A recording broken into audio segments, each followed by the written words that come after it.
দর্শক বন্ধুরা, আজকে একটা রেসিপি নিয়ে এসেছি। এটাতে বানাতে আমার আলু লাগবে। আমি 4টে আলু এখানে সেদ্ধ করে নিয়েছি। আর লাগবে চালের গুঁড়ো আর চিড়ে। এরপরে যা যা দেবো, আগেই প্রথমে আমাকে আলুগুলো গ্রেট করে নিতে হবে। আগে গ্রেট করে নিই, পরবর্তী মশলাপাতি যা দেবো সেটা পরে দেখাচ্ছি। আগে আলুগুলো গ্রেট করতে হবে।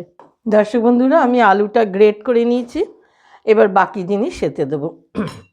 এবার এর মধ্যে মাপ করে একটু চিড়ে দেবো। চিড়েটা আমি ধুয়ে ভিজিয়ে রেখেছি নরম হওয়ার জন্যে। সবটা দেবো না, সব কিছু মাপে বুঝে দিতে হবে। এবার এর মধ্যে একটু চালের গুঁড়ো দেবো।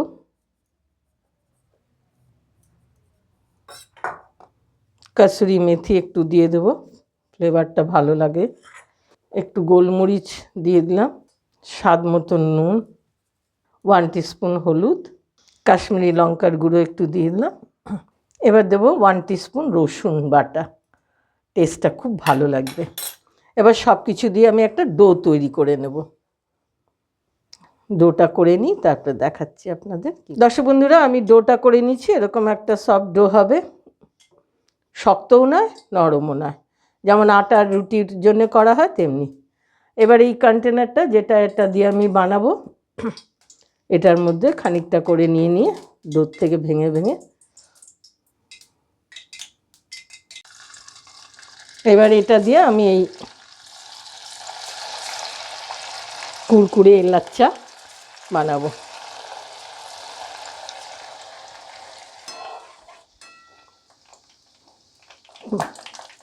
দর্শক বন্ধুরা, এবার এটাকে তুলে নিলাম।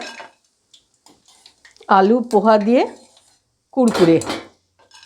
এবার আমি আরেকটু গ্রেট করে রেখেছিলাম, এটাকে এর মধ্যে দিয়ে দিলাম।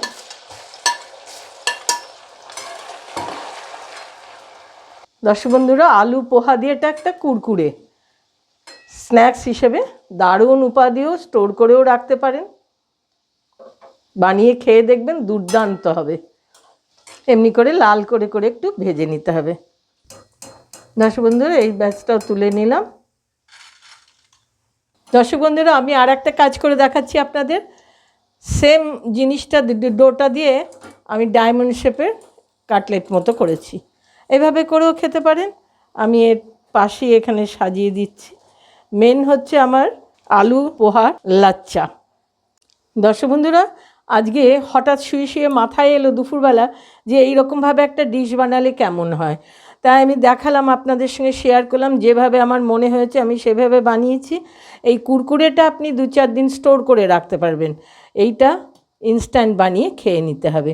যেহেতু কাটলেট, এর ভেতরটা অতটা কুরকুরের মতো না।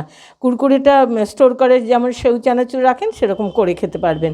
রেসিপিটা বন্ধুরা ভালো লাগলে লাইক করবেন, সাবস্ক্রাইব করবেন, অনেকের সঙ্গে শেয়ার করবেন। ছোট বাচ্চাদের এটা খুব প্রিয় খাদ্য হবে সকলে, এবং টি টাইম স্ন্যাক্স হিসাবে তো কোনো অনবদ্য কোনো কথাই আসে না এটা খেতে। এত এইভাবে নতুন নতুন রেসিপি দেখতে হলে আমার মাথাতে অনেক কিছুই আসে, বানাবো, আপনাদের সঙ্গে শেয়ার করব। আপনাদের সহযোগিতা কাম্য। আর বেল আইকনটা টিপে সাবস্ক্রাইব করে রাখবেন। আজকের মতো রাখছি।